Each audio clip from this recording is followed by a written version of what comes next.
Gusto mo bang maging manggagamot? Siguro mag-aalinlangan ka na kapag napanood mo ang video na ito.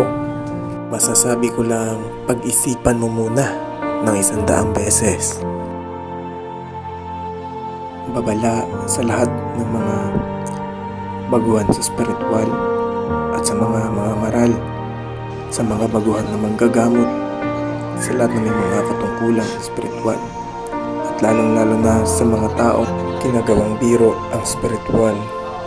Alam niyo ba na napakadelikado ang pagiging isang manggagamot o may katungkulan sa spiritual, sapagkat ang aming buhay, kaluluwa at ang buhay ng aming pamilya ay nakatala sa karunungan at sa misyong aming kinagampanan ito. Sabi nga ng banal na kasulatan tungkol sa mga manggagamot, igalang mo ang manggagamot na nararapat sa kanyang katungkulan, sapagkat ang Panginoon din ang may likha ng katungkulang iyan. Ang karunungan ng manggagamot ay mula sa kataas-taasan. Inahalagahan siya at ginagantimpalaan pati ng mga hari. Dahil sa kanyang karunungan, marangal siyang nakakaharap kanino man at iginagalang siya pati ng mga may kapangyarihan. Kapag ikaw ay isang manggagamot, napakaraming interesting at exciting na mga mangyayari na paparating, at marami din mga pagsubok, lalo na yung mga masasakit na pagsubok na talagang ikakahina mo bilang isang lingkod ng Diyos o bilang isang manggagamot. Kagaya na nangyari sa akin, mismong aking live-in partner, hindi siya nakakatulog ng maayos, hindi nakakain ng maayos, pananakit ng ulo, hirap makatulog, buong gabi ko siyang binabantayan.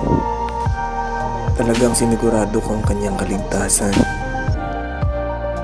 Lumipat naman tayo sa ikalawa kong karanasan na hindi ko makakalimutan. Natatandaan niyo pa ba ito?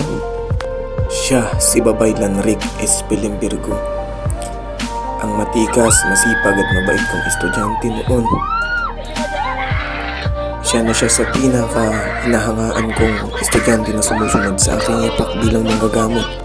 Hanggang sa isang gabi ang gumulantang sa akin. May tumawag sa akin, kanya pala iyong kapatid na nagsasabing nag-aagaw buhay na si Rick Espilimbergo. Bago pa nangyari yon, si Rick ay humingi pa ng tulong sa akin para sa kanyang pasyente at sa kanyang sarili. Pero sa mga panahong yaon, ako ay napaka-busy at maraming gawain. Hanggang sa kinabukasan sa aking paggising ay ito ang bumungad sa akin. Wala nang buhay si Rick, ang magaling kong estudyante. Nagdadalamhati ang aking estudyante na si Edwin Lim, habang ito'y kausap sa video call ang kapatid ng aming kasamahan. Wala na si Rick, nagpahinga na siya.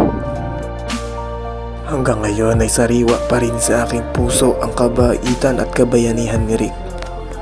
Sa kabila ng lahat ng mga nangyari, ganun pa man, proud pa rin ako sa iyo, kaibigan. Ayan, katulad ng aking sinabi, na hindi po madali ang maging isang manggagamot o may katungkulan sa spiritual, sapagkat nakasalalay po ang aming buhay kaluluwa sa gawain ito.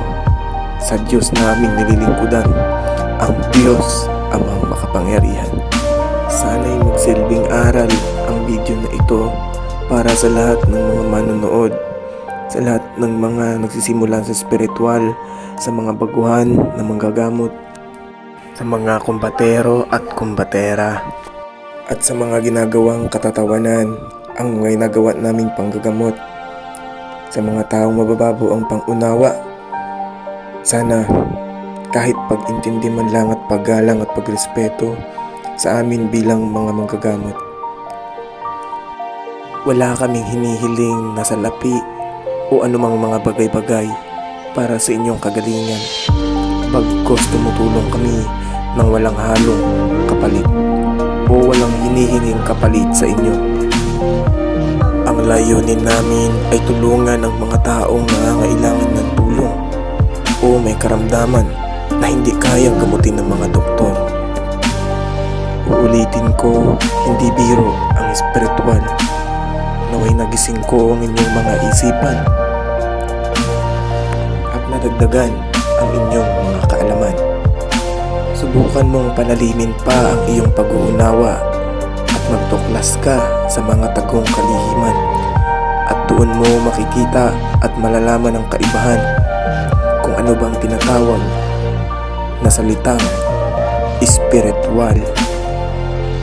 Iyan. Maraming salamat sa inyong panonood, mga kapanalig. Muli mapagpalang hapon at maraming salamat. That's all.